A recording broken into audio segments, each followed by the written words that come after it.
Hi, my name is Lauren Price, and I will be discussing Mulberry Creek Nursing and Rehab. I toured and analyzed Mulberry Creek Nursing and Rehab. Mulberry Creek Nursing Rehab is a 210-bed facility located in Martinsville, Virginia, with a main clinic diagnosis of cognitive impairment. This includes dementia, Alzheimer's, and stroke patients. My site mentor was Phyllis. I visited the facility on April 8th, 2025. This facility offers long-term skilled nursing and rehab. They also recently created 20 beds for vent and trach care patients. This building is 3 levels that offer both semi-private and private rooms. There are a wide variety of licensed individuals who work in this facility. They include RNs, LPNs, respiratory therapists, physical therapists, occupational therapists, speech therapists, social workers, and a dietitian. As a nurse, you have the opportunity to work in multiple different positions here. Some of these positions include working as the DON, or Director of Nursing, the ADON, or Assistant Director of Nursing, the charge nurse for the unit, the building educator, case management, and even a wound care nurse. This facility has a certified activity manager that works to ensure that the residents are engaged and active to the best of their abilities. This includes both social and physical activities. A few that were mentioned included holiday-themed parties, bingo, arts and craft days, and even interactive games that work towards physical therapy and keeping hand-eye coordination strong. This particular facility works with physical therapists, occupational therapists, and speech therapists in order to strengthen or maintain a patient's physical level. They have dedicated gyms to bring the residents to for physical therapy. If a patient has an appointment that they need to attend outside of the building, they have social workers available to either set up transport through a community van or ambulance, or ensuring that the family is able to transport the patient themselves.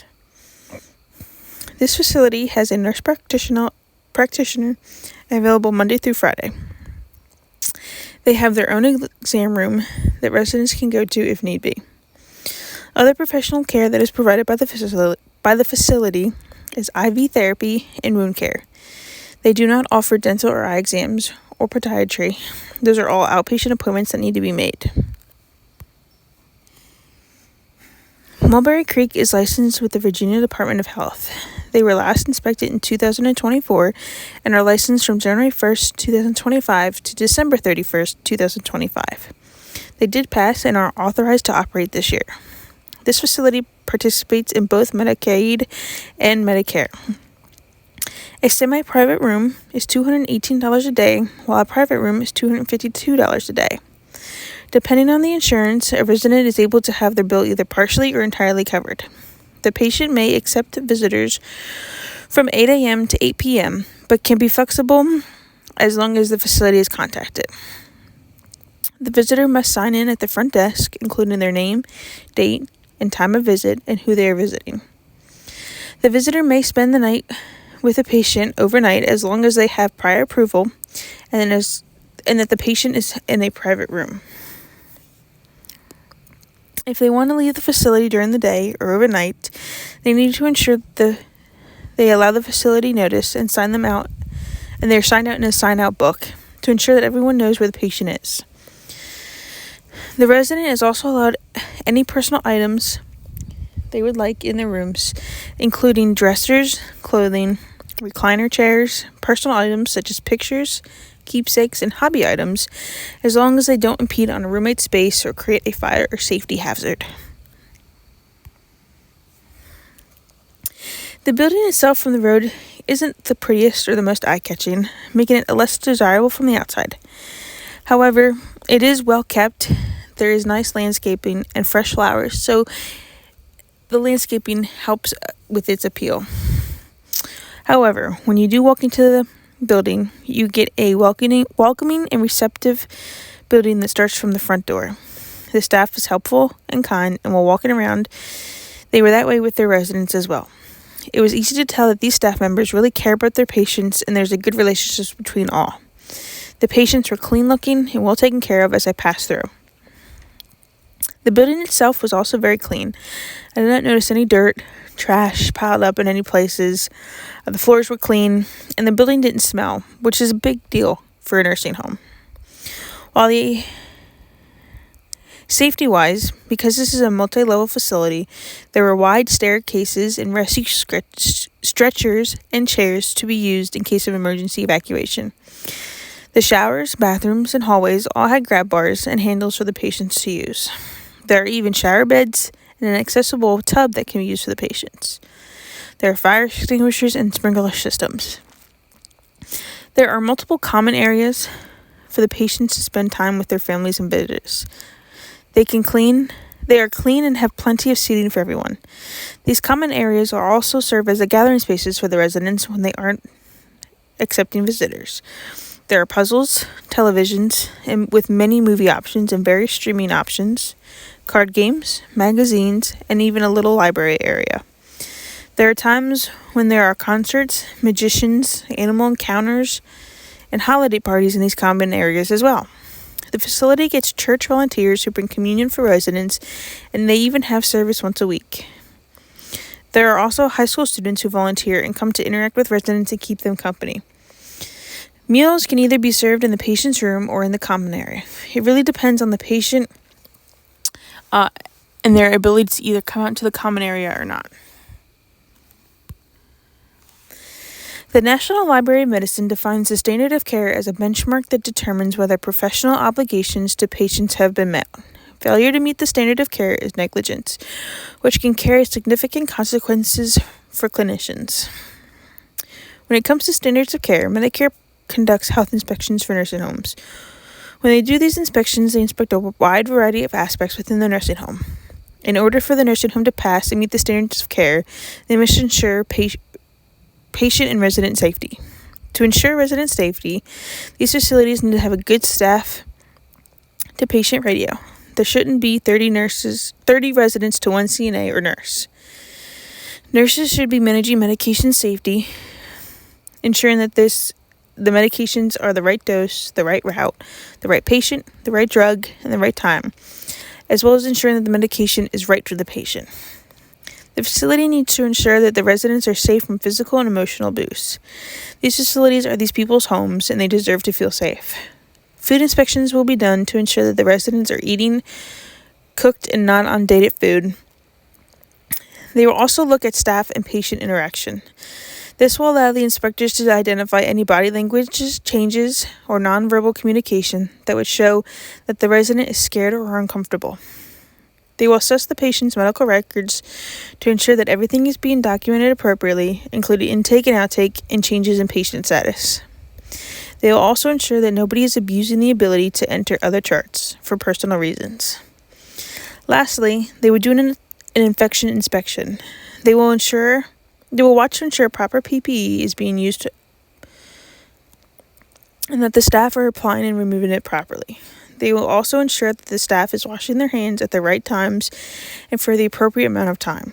Staff education is imperative to make sure that the staff is aware of all the correct and current protocols, ensuring infection prevention.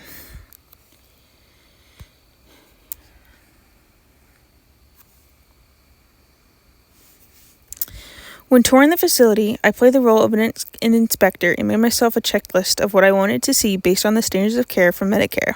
Upon entering the facility, it was clear that the patients were well taken care of, and upon asking, the patient-to-staff ratio were 15-1 for CNAs and 20-1 for nurses.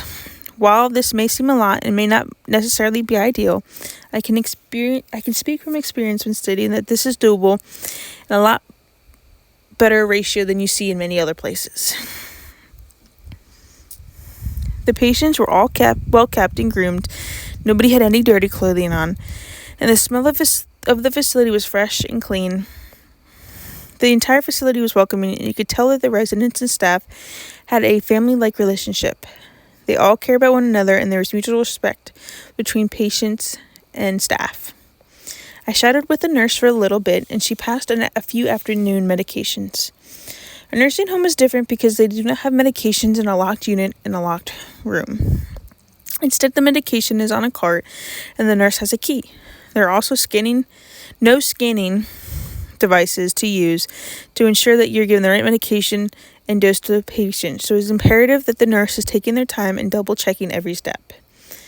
I did notice that another nurse who was passing medications was on the phone and did not give their full attention to what they were doing, increasing their chance of error. That also decreased patient safety and increased their chance of harming, leading to other possible negative effects, including death. When with the nurse, she used good hand hygiene skills, ensuring she was washing her hands before and after entering a patient's room, and even wore the proper PPE when entering a patient's room that had the flu. However, I did see a CNA go into the room without even a mask, and she failed to sanitize her hands after leaving that room. I took notice to the handrails, grab bars, and other safety equipment throughout the facility and saw that everything was intact and there didn't seem to be any safety hazards. They had plenty of equipment and several emergency plans for any scenario. The lunch trays were delivered and all the food looked good and fresh, hot but not too hot, and cooked correctly. Each patient's diet also matched what their tray said. The nurse did have to throw out an applesauce, though, as it was outdated, but that did come from the patient fridge rather than the kitchen. Overall, I was quite impressed by the entire facility and believe that based on the standards of care provided by Medicare, this facility meets the standards of care. When communicating my analysis with my site mentor, I showed her the checklist I had made and what I did and didn't check off, and why I didn't check certain areas off. My checklist consisted of resident safety, which included medication administration, handrails, patient-to-staff ratio, and patient and staff interaction. When it came to the food, I was ensuring that food was in date, that it was cooked, and nothing was too hot. I also was ensuring that their diet matched the patient. Lastly, when looking at infection prevention, I focused on hand washing, PPE, and educational tools that were around the facility. I provided her with the incidents I noticed, including the nurse on the phone and the improper PPE by the CNA. I found those two to be the most important instances that needed correction.